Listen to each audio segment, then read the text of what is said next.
Tak, to je ono.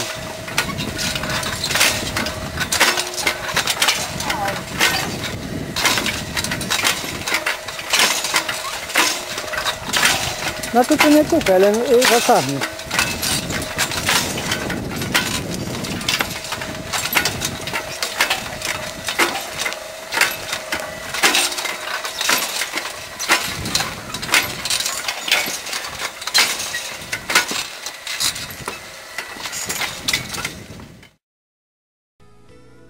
Aktívny rotačný kyprič s elektrickým pohonom v spojení s agromostom dokáže úplne bez ľudskej ruky dokonale pripraviť povrch pôdy na siatie alebo sadenie zeleniny.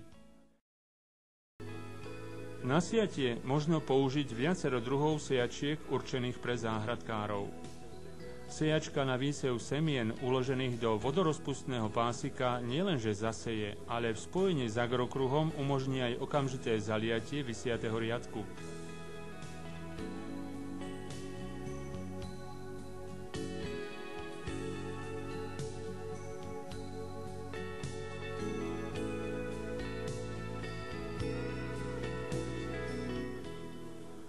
Na bežné siatie ostatných druhov zeleniny možno použiť sejačku určenú takisto pre záhradkárov, avšak agromost umožňuje jej spojenie s valcom, takže výsev je ošetrený pri jednom prejazde.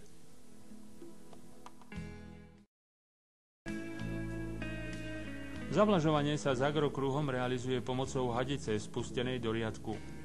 Takýto spôsob je energeticky menej náročný, šetrí vodu a pre rastlinu je fyziologicky vhodnejší.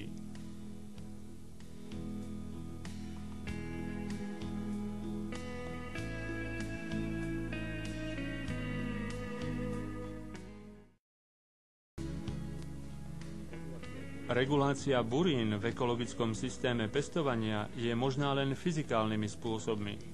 Z nich najpraktickejší je plečkovanie.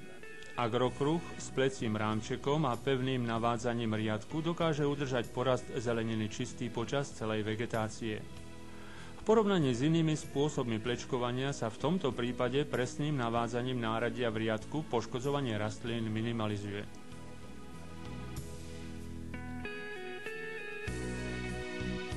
Mechanicky je možné s agrokruhom regulovať buriny v priebehu celej vegetácie.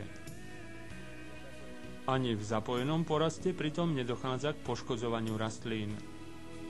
Rovnako možno použiť plečky dodávané k malej záhradnej technike.